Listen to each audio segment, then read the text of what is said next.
저희 집 이번 올해 목표가 하나 있습니다. 우리 부모님과 함께하는 우리 가정의 소원이 있는데, 사실 작년에 저희 작은 누님이 멕시코 선교사로 계시기 때문에 멕시코 선교사로 나가신 이후에 한 번도 한국에 들어온 적이 없으세요. 그래서 저희들끼리 온 가족 손주들 다 모여가지고 같이 사진을 찍었어요. 사진을 찍었는데 저희 작은 누님이 없다 보니까 그 단체 사진에 우리 작은 누님 그 가정이 아기까지 다 해가지고 합성을 해서 넣었어요. 합성해가지고 근데 그것을 저희 아버지께서 이제 프로필 사진으로 해놓으시고, 그게 너무 이제 그리운 거예요. 그래서 이번에는 꼭 올해는 꼭 온 가족이 같이 사진을 찍었으면 좋겠다. 가족 사진 하나 있었으면 좋겠다. 그런 소원이 있으셨어요.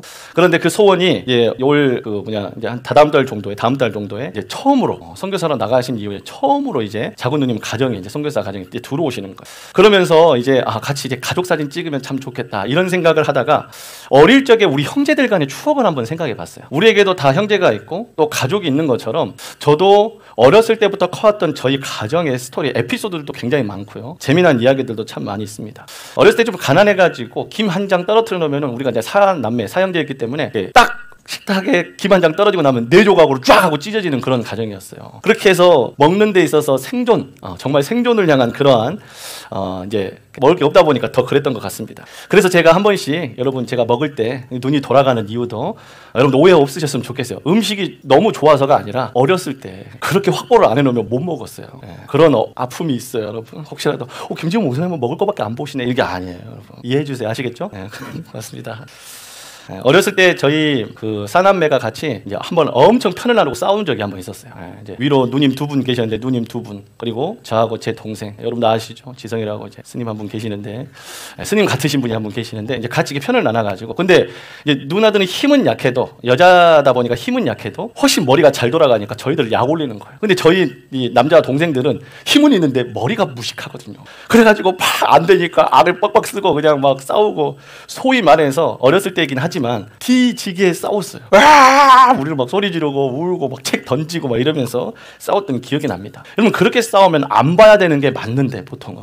근데 저희 이제 큰 누나가 이제 피아노 입시를 준비하고 있었어요. 이제 고등학생이어가지고. 그래가지고 저녁에 혼자 밤 늦게 피아노 학원에 입시를 하러 가야 돼. 그런데 저희들이 방금 전까지 편 나누고 소위 뒤지게 싸웠는데, 그 싸움 이후에 어느 누구도 토달지 않고 투덜투덜 막 서로 막 계속 말싸움 해가면서 같이 피아노 학원을 가는 거예요. 평소 때처럼. 왜냐하면 밤 늦게 가기 때문에 위험하잖아요. 그래서 그냥 우리는 그거에 대해서 어느 것도 토달지 않아요. 같이 가는 거에 있어서. 근데 같이 붙어가지고 계속 싸움을 하는 거예요. 피아노 학원에서 계속 이러면서. 그런데도 같이 있었거든요. 참 그게 신기했던 것 같아요. 지금 생각해보면 요즘 같았으면 그렇게 싸웠다면 안 보고 분리하고 떨어지고 이랬을 건데, 그때는 그냥 큰 누나가 피아노 연습하러 가는데 남자인 우리 동생들이 같이 안 따라간다는 것은 생각도 못했어요. 근데 싸웠다고.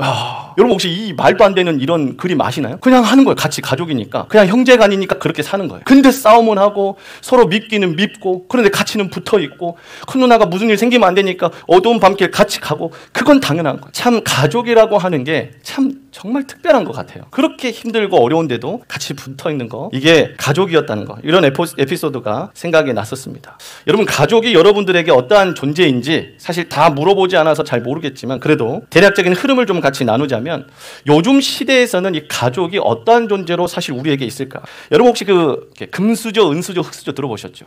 태어날 때부터 금수저를 물고 태어났다, 그냥 흙수저를 물고 태어났다. 여러분, 이 수저 계급론 자체가 태어날 때부터 부모님의 경제력을 어느 정도나 이게 우리의 인생 가운데 영향을 끼치냐, 이런 게 이제 수저 계급론, 이런 겁니다. 이게 개인이 노력 안 해도 그냥 자신이 그냥 좀 더 나은 환경에서 태어나면 그게 좀 더 나은 상황이 되는 거예요. 출발선이 조금 남들보다 앞서는 거라는 것이죠. 그래서 이 계급이 하나 만들어지는데, 금수저, 은수저, 흙수저 같은 사람의 등급이 매겨지게 되는 겁니다. 여러분, 이게 사실 얼마나 사람에게 안 좋은 영향을 끼치냐면요, 애초부터 무슨 생각하게 되냐, 출발선이 아예 뒤에 있기 때문에 나는 아무리 노력해도 안 된다라고 하는 패배감이 굉장히 강력하게 자리 잡습니다. 그러다 보면은 하나님께서 말씀하시는 부모를 공경하고 사랑해야 되는 이러한 과정 가운데서 또 부모를 원망하는 게 당연하고요. 그리고 이런 것들이 워낙 미디어 같은 것들로 자연스럽게 부추기게 되는 그런 상황입니다. 가족도 나의 성공을 위한 조건이나 스펙이 되는 거예요. 가족도 스펙입니다. 이 계급론에 따지면. 이거 공감이 잘 안 가시는 분들은 생각해 보세요. 여러분 학창 시절에 여러분 공부했는데 공부를 여러분 잘했는데 나보다 공부 훨씬 못하고 훨씬 더 생활도 좋지 않았고 훨씬 더 문제가 많았던 사람이 나중에 내가 열심히 뭔가 취직하기 위해서 노력하고 겨우 취직해서 열심히 일하고 있는데 그 사람은 부모님이 물려준 그 빌딩 건물 거기에 월세 받아가면서 편안하게 산다라고 하면 생각해 보십시오. 그 박탈감이 얼마나 클까요? 예전에는 저를 쳐다도 못 봤던, 예전에는 공부 실력으로는 저 사람은 공부를 안 했으니까 나는 공부를 열심히 했으니까 그래서 직책도 겨우 잡고 막 이랬는데 여러분 이러한 상황이 만들어진다라고 하면은 사실 이 패배감은 무시할 수 없을 만큼 커지는 것 같습니다.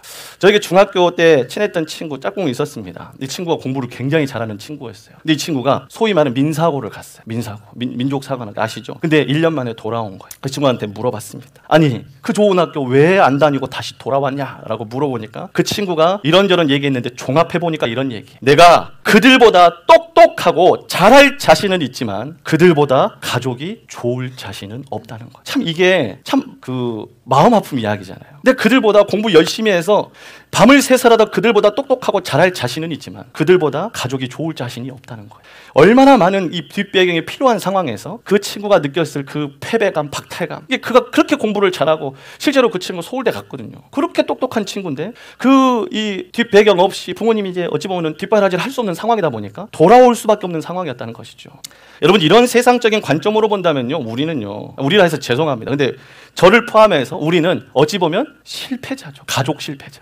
가족 뽑기 실패한 거잖아요. 가족을 잘 뽑아야 인생에 성공하는 거잖아요. 이 이론에 의하면 우리는 가족 잘못 뽑은 거잖아요. 어찌 보면 좀 태어나는 것도 다르고 출발점도 다르고 좀 더 갖추고 있고 더 상황이 좋은 집안에서 태어났다면 여러분 우리에게 있어서 이런 지금 우리가 힘들다 어렵다 얘기하는 그런 상황이 우리가 찾아왔을까? 요즘은 그 가차라는 말이 있어요. 가차. 일본의 인형 뽑기 그런 이 옆에 이렇게 슬롯이 있는데 그 슬롯을 땡기면은 가차 소리가 난대요.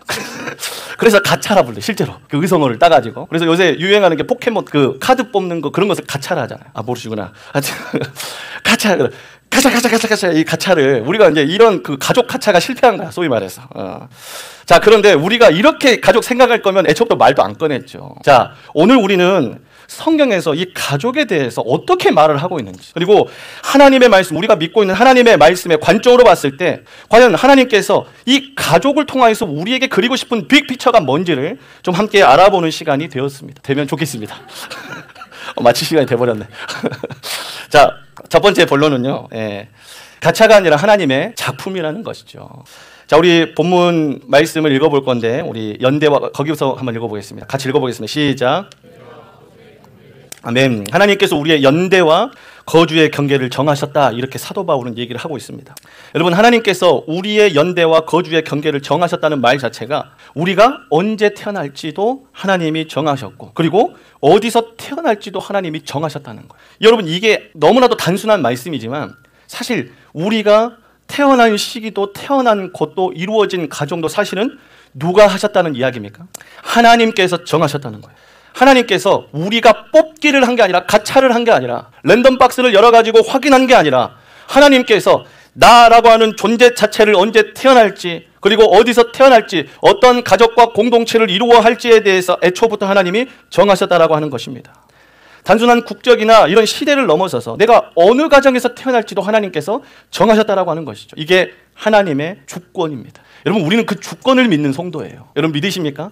뽑기 잘해가지고 남들보다 좀 나은 상황이 되면 좋고 그렇지 않으면 낙담하는 그러한 사람이 아니라 우리는 하나님의 절대적인 주권을 신뢰하는 성도라는 사실이에요. 우리는 성도입니다. 하나님을 믿는 자입니다.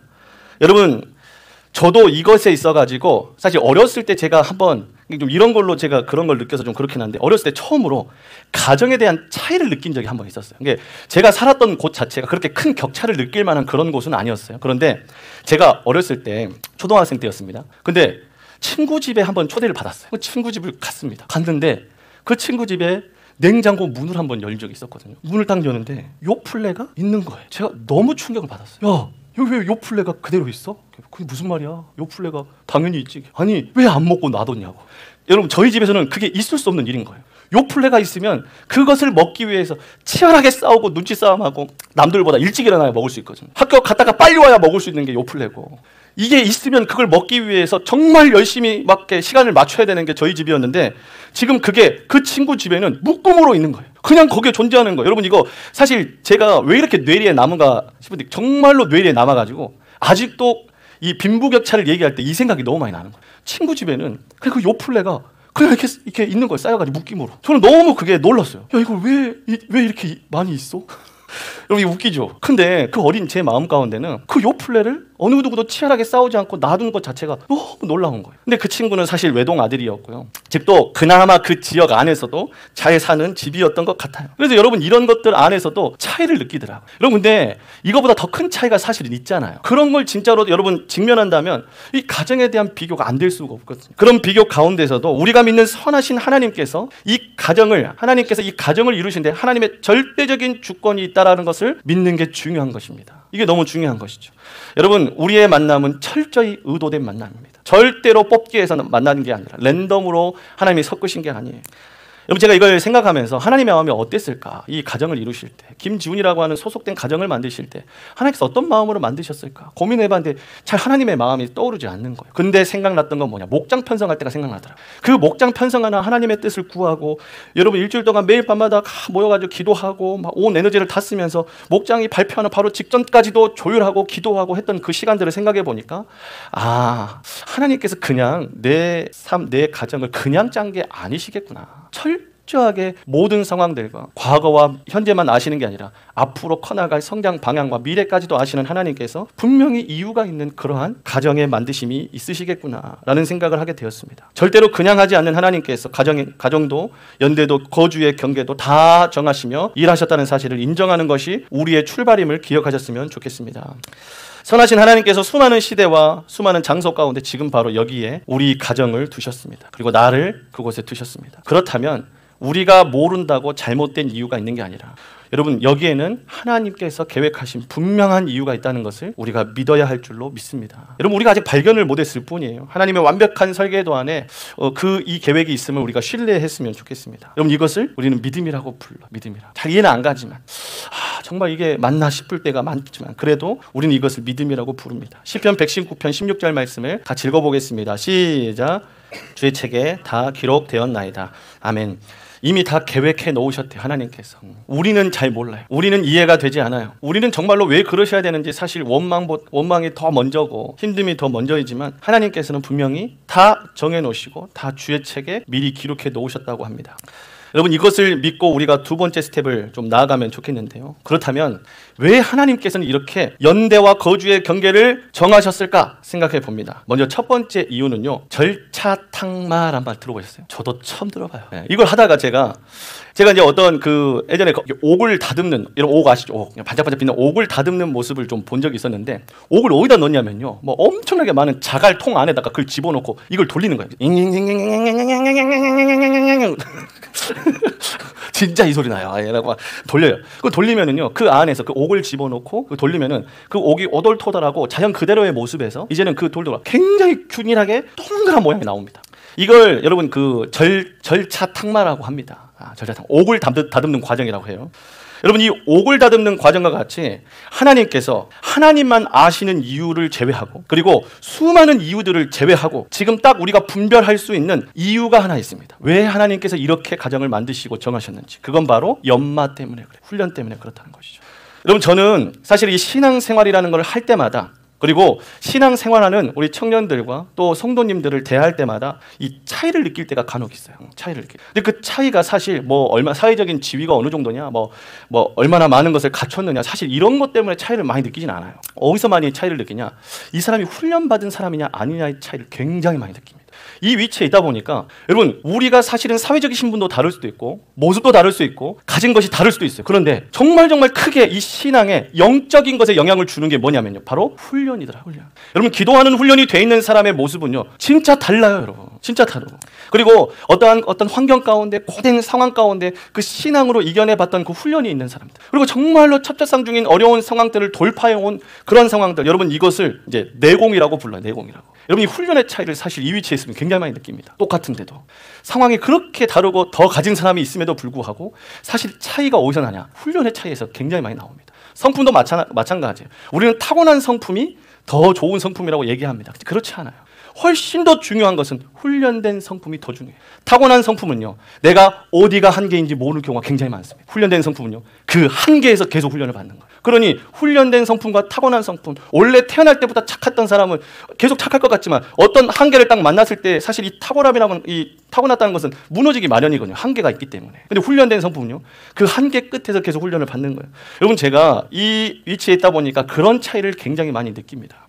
여러분, 요즘 시대의 사람들을 보면은요, 약간 회피형 인간들이 많아지는 것 같아요. 특히나 개인주의가 강해지다 보니까 갈등이 생기거나 조금 어려움이 생기잖아요. 이 관계를 어떻게든지 지키고 유지해 보려는 그런 생각보다 개인주의가 강하다 보니까 안 만나면 되지, 그냥 이 사람과 관계 끊으면 되지, 그냥 안 보면 되지, 모른 척하면 되지. 여러분, 이런 게 굉장히 큽니다. 요즘 시대가 이런 개인주의가 굉장히 이렇게 창궐하는 시대 가운데 하나님께서 피할 수 없는 훈련, 연마, 이 절차 탕마가 뭐냐? 바로 가정이에요. 여러분, 사실 끊고 또 끊고 싶어도 사실 끊을 수 없는 게 가정입니다. 아무리 회피형 인간일지라도 결국에는 직면해야 되는 게 가정이에요. 아무리 피하고 싶어도 결국에는 직면해야 되는 게 가정이라는 사실입니다.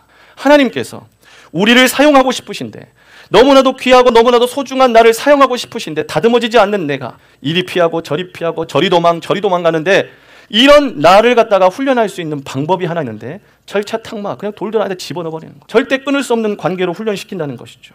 그래서 피할 수 없는 싸움들을 하게끔 하십니다. 이게 여러분, 피할 수 있을 것 같지만 생각보다, 피할 수 있을 것 같지만 여러분, 지금까지 살아왔던 시간보다 앞으로 살 날이 더 많은 여러분들, 그리고 저도 마찬가지지만 생각보다 피할 수 없습니다. 생각보다 더 직면해야 되고요, 생각보다 더 확실한 하나님의 훈련법이라는 것을 느끼게 됩니다. 절차 탕마란 말이 그래요. 자르고 쳐내고 깎아 연마한다, 이런 뜻입니다. 여러분, 돌 같은 그런 힘든 상황들 가운데서 옥이 연마된다는 의미인데요, 여러분, 하나님께서는 소중한 여러분들을 더 아름답고 귀하게 쓰고 싶으세요. 여러분, 그렇게 번쩍번쩍 빛나는, 누군가를 기쁘게 하는 그런 빛나는 옥과 같이 쓰임받으시길 주님의 이름으로 축복합니다. 여러분, 그러기 위해서는 훈련이 절대 필수입니다. 연마가 필요해요. 여러분, 가정이라고 하는 것이 사실 우리의 민낯이 드러나는 곳이잖아요. 여러분, 우리들의 이기적인 모습, 여기서 이기적인 모습 하면은 사회적으로 도태당하기 때문에 사실은 잘 못 보입니다. 이기적인 모습. 어디서 근데 가장 많이 드러나요? 가족 안에서는 그 이기적인 모습 다. 말투, 가족한테 하는 말투랑 우리한테 하는 말투 같아요, 틀려요? 틀려요. 어떤 청년이 전화 통화하는데 막 엄청 싸납게 막 싸우고 막 그런 말투예요. 무슨 일 있어? 아니요, 엄마랑 통화했어요. 그런 거. 엄마랑 통화하는데 왜 싸우는 게? 싸우는 게 아니라 원래부터 그렇게 말한다는 거예요. 원래부터 전혀 이상하지 않게 말을 하는 거예요. 근데 사실 우리 모습이 그렇거든요. 사실 여러분, 메이크업을 집 안에서 합니까? 집 밖에서 합니까? 메이크업한 얼굴을 집 안에서 살기 위해서 메이크업을 해요? 집 밖에 나가기 위해서 메이크업을 해요? 집 밖에 나가서. 민낯은 어디서 다? 가정 안에서 하는 거예요. 여러분, 가족 안에서 나의 옹졸한 모습도 드러나는 것이고, 이기적인 모습도 나오는 것, 참을 수 없는 모습도, 버릇없는 모습도 사실은 가족이니까 그 안에서 민낯 그대로 드러나는 것이에요.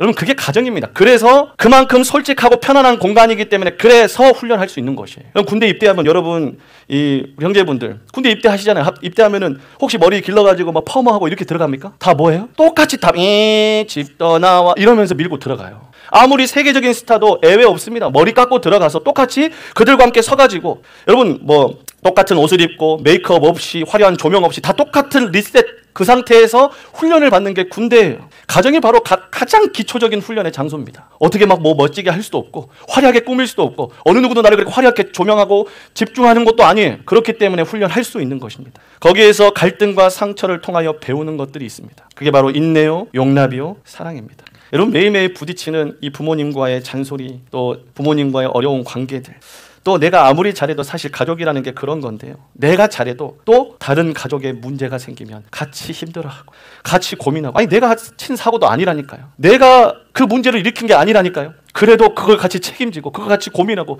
그걸 같이 눈물 흘리고 그것 같이 해결하기 위해서 내 지갑을 여는 게 가족이라고요. 여러분, 때로는 깊은 상처를 주고 받는 것이 가정입니다. 그래서 배워요. 사랑이 얼마나 어려운지, 인내가 얼마나 에너지가 많이 필요한지, 용서가 얼마나 큰 결단을 요구하는지를 배우게 됩니다. 그래서 가정은요, 우리를 다듬는 가장 좋은 영적인 사포예요. 사포. 우리의 모난 부분들, 어렵고 힘든 부분들을 다듬어가는 것이 가정이라는 사실입니다. 로마서 5장 3, 4절 말씀을 같이 읽어보겠습니다. 시작. 다만 이뿐 아니라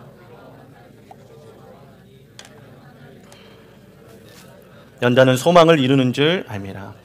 아멘.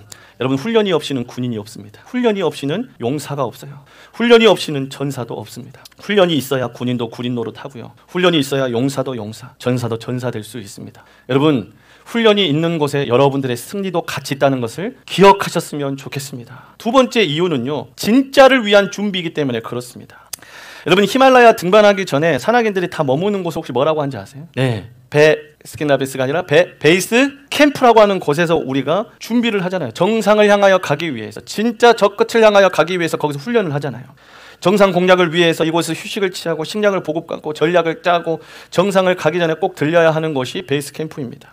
여러분, 하나님께서 우리를 향한 진짜 중요한 사명이 있어요. 그런데 그것을 위해서는 반드시 거쳐야 하는 베이스 캠프가 있습니다. 말 그대로 베이스 캠프예요. 여러분, 가정이라고 하는 곳이요, 바로 베이스 캠프와 같습니다. 여기서 배워야 돼요. 여기서 처음부터 열방 나가고 선교하고 뭔가를 대단한 일을 이루기 전에 먼저 거기서 배워야 돼요. 그리고 거기서 먼저 준비해야 됩니다. 거기서 먼저 만들어져야 돼요. 그러지 않고 무작정 나가는 것은 사실 말이 안 되는 거예요. 베이스 캠프에서 아무런 준비 없이 바로 히말라야 가는, 여러분, 히말라야 그 산 등등에 가면 아직도 수거하지 못한 수많은 시체들이 넘쳐난다는 거예요. 그래서 그 등반하면서 사람들이 느끼는 것 중에 큰 공포 두 가지, 숨쉬지 못하는 것과, 그리고 실제로 가는 곳곳마다 사람들의 시체가 있는데 돌아올 수 없기 때문에, 시체들이 얼어붙은 시체들인데 그 공포가 어마어마하다는 거예요. 숨 쉴 수 없는 공포, 그리고 나도 이렇게 죽지 않을까 하는 공포. 그걸 이겨내야 정상에 올라간다는 거예요. 준비 없이 가다가는 중간에 죽습니다. 그렇기 때문에 진짜 정상을 위해서, 진짜를 위한 준비를 바로 베이스 캠프 가정에서 한다는 것이죠. 여러분, 그리고 우리에게 주신 땅 끝은요, 저 멀리 다른 곳일 수도 있겠지만 결론적으로 여러분, 여기서 출발해가지고 바다 건너 막고 있는 산도 다 돌파하고 넘어가지고 땅 끝을 향하여 가면은 자기 제자리, 다시 제자리로 돌아오는 겁니다. 바로 우리 가정, 내가 함께하고 있는 바로 이곳이 땅끝이 되는 것입니다. 우리가 계속 나아가면서 복음을 전하지만 결국 돌아오게 되는 것도 바로 이 자리예요. 지구를 한 바퀴 돌면 어디를 도착해요? 출발했던 곳이죠. 그래서 우리에게 있어서 땅끝, 우리의 사명지는 바로 가정을 포함하고 있습니다. 가정 안에서는요, 사실 이미 말로는 안 통하는 것이. 그래요, 안 그래요? 나에 대해서 다 알아요. 아무리 미사오그를 쓰고 할렐루야 이렇게 해도 우리 부모님, 우리 형제 속지 않아요. 그럼 어떻게 해야 돼요? 변화된 내 모습으로밖에는 보여줄 수가 없어요. 변화된 내 모습으로밖에는 복음이 전파가 안 되는 곳이라고요. 여러분, 이게 바로 열방을 품을 수 있는 진리랍니다. 진리. 말로 하는 게 아니라 내 삶으로 보이는 능력에 있습니다. 여러분, 믿습니까, 여러분? 하나님의 나라에는 말에 있지 않아요. 결국 드러나는 능력에 있는 것입니다. 가족을 아무리 바꾸려고 하냐, 100마디 말보다 사실은 변화된 내 모습, 손해볼 줄 모르는 애가 손해를 보고 나를 섬겨, 가족을 섬겨. 여러분, 그것 때문에 가족이 균열이 일어나고, 영적인 균열이 일어나고 변화가 일어나는 거예요. 자기가 먼저 상처를 받았음에도 불구하고 먼저 손을 내밀고 용서를 받고 구하는 거예요. 여러분, 이게 바로 그 가정 안에서 변화될 수 있는 모습이라는 것이죠. 고린도전서 7장 14절 말씀 같이 읽어볼게요. 시작. 믿지 아니한 남편이,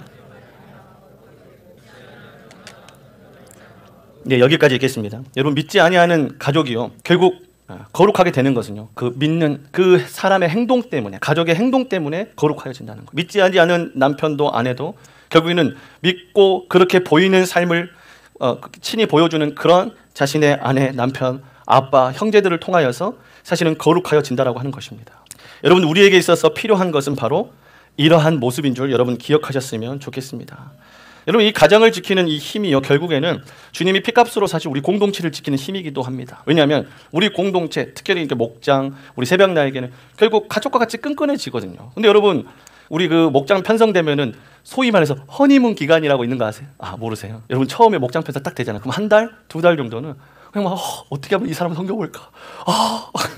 정말 그 뜨거운 마음으로 사랑하고 막 서로를 위해주고, 우리 목자 언니, 목자 얼마나 힘들까 이러면서 뭐 목원들도 도와주고 그런 기간이 있어요. 근데 그 관계가 깊어지면 깊어질수록 나눔이 드러나고 민낯이 드러나고 삶이 드러나고 행동들이 드러나기 시작하면 이제는 그 다음부터는 뭐예요? 결국에는 진짜 사랑하지 않으면 사랑할 수 없는 관계가 만들어지는 거예요. 그래서 가족입니다. 우리 공동체, 목장도 가족이. 결국 가정을 지키는 그 힘이요, 이 믿음을 지켰던 그 힘이 하나님께서 피값으로 세우신 이 공동체를 지키는 힘이 되는 거예요. 우리 목장을 지키는 힘이 되는 거예요. 새벽 날개를 지키는 힘이 되는 거예요. 그런데 이 공동체가 결국 하는 일이 무엇입니까? 영혼 구원하여 제자 삼아서 열방을 향하여 나아가는 사명에 가진 공동체 아닙니까? 그래서 그 일들을 감당하게 되는 우리 공동체를 지키는 힘이 된다라고 하는 사실입니다.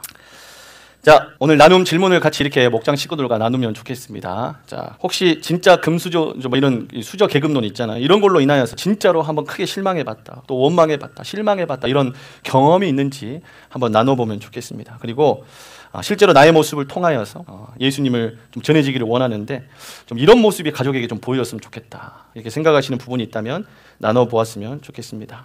자, 말씀의 결론을 내리도록 하겠습니다. 여러분 혹시 그 아메리칸 갓 탤런트 이런 오디션 프로그램 아세요? 네. 이거의 스위스 버전이 스가텔이 있어요. 스가텔. 자, 스위스 스가텔이 있었는데 여기서 이제 어떤 여자 참가자가 왔어요. 심사위원들이 뭐 하러 오셨어요? 라고 하는데 그 큰 이런 어떤 그 캔버스를 가져와 가지고 그림을 그릴 거라는 거예요. 그러면 그림을 그려 보십시오. 자, 근데 그림을 딱 그리기 시작하는데 그림을 어떻게 그리냐? 막 그리는데 이 막 그 그림 자체가 마치 유치원생 그리는 그런 할아버지를 막 그리는 거예요. 막 그리는 거예요. 사람들이 막 야유합니다. 그리고 심사위원들 처음에는 그래도 뭔가 있겠지 이러면서 계속 기다리다가 안 돼서 심사위원들 한 명씩 X를 누르기 시작합니다. 마지막 심사위원까지 저런 그림으로 띠 누르고 나서 실제로 독설까지 퍼붓는 거예요. 아니 지금 이 오디션 프로그램이 무슨 장난인 줄 아냐. 유치원생 그리는 그런 할아버지 그림 가지고 지금 이런 그림 실력 가지고 왔느냐 이러면서. 근데 아직 그 사람은 그림이 완성되지 않은 것처럼 열심히 막 그리는 거예요. 막 그려요. 막 이렇게 그리고 있어요. 그리고 나서 막 다 그려가지고 이제 막 돌아서는 거예요. 근데 이미 다 X 나와가지고 이제는 탈락이 확정이 됐어요. 하지만 그 여자가 끝까지 그리고 마지막에 어떻게 해요? 그림을 딱 뒤집고 나서 주머니에 있는 흰색 가루를 갖다가 쫙 하고 뿌리니까 그 찐득찐득하게 그 묻어있는 것들에 이게 쫙 붙으면서 그 심사위원 중에 한 명의 얼굴을 너무 멋지게 그린 거예요. 그러니까 이 과정을 몰랐던 그 사람, 이 심사위원들이 큰 충격을 받고 대박 이러면 다 일어나 기립박수 치는. 근데 이미 다 뭐가 됐어요? 다 탈락이 돼버렸어요. 그래가지고 이 그 오디션 프로그램의 초유의 사태를 이렇게 만들어낸 것이죠. 그래가지고 다시 본보기해달라 해가지고 올라가가지고 실제로 그림을 그렸던 사람한테 심사위원 다 올라와가지고 한 번씩 허그하고 미안하다. 우리가 이 그림이 완성되는 것까지 사실은 계산하지 못했다 하면서 사과를 하고 본선 진출을 했던 그런 일이 있었습니다. 여러분, 우리의 삶도 우리의 가정도 이런 과정 중에 있는 것 같습니다. 여러분, 가정은 뽑기, 가챠, 복권, 랜덤박스가 아닌 하나님의 작품이에요. 근데 아직 완성되지 않은 그림이니까 곧 완성될 초유의 걸작품이기 때문에 그리는 과정만 보고 판단하는 것이 방금 제가 얘기를 했던 그런 심사위원 같은 실수하는 거. 하나님께서 이 그림을 아직 완성하지 않으셨기 때문에 절대 과정만 보고 판단해서는 안 된다는 것입니다. 선하신 하나님을 바라보시길 주님의 이름으로 축복합니다. 여러분, 완성시키실 과정 중에 주신 그 은혜가 있어요. 완성해가는 과정 가운데 주시는 유익이 있습니다. 오늘 그 유익을 여러분들 모두가 누리셨으면 좋겠습니다. 유익은 우리가 다 알지 못해요. 하지만 우리가 이 유익을 통하여서 반드시 하나님께서 꼭 필요로 한 사람으로 하나님께서 세우실 줄로 믿습니다. 오늘 우리가 해야 될 그 일들이 있다는 것은 바로 이러한 일인 것 같습니다. 우리 오늘 본문 말씀 여호수아 24장 15절 말씀 우리 뒤에 부분만 같이 읽어볼게요. 시작. 아멘. 지금 여호수아가 한 말입니다. 백성들이 정복한 가나안 땅에서요, 이제는 우상을 섬기고 있는 거예요. 굉장히 통탄할 만한 일이죠. 그런데 이 여호수아가 그들에게 이와 같이 선포합니다. 우리가 가정을 위해 할 수 있는 것도 오늘 여호수아와 같은 선포인 줄로 믿습니다. 완성시킬 과정 중에 우리가 해야 할 일은 바로 선포하는 것입니다. 나와 내 집은 여호와를 섬기겠노라. 세상의 숱한 문화와 세상의 숱한 그런 어떤 가치관들 가운데서 내가 먼저 여호수아와 같이 나와 내 가정은 여호와를 섬기겠다. 가나안 땅의 수많은 우상들, 나를 즐겁게 하고 행복해 하고 남들에게 자랑할 만한 가치관들이 넘쳐나는 가나안 땅에서 나와 내 집은 여호와를 섬기겠노라.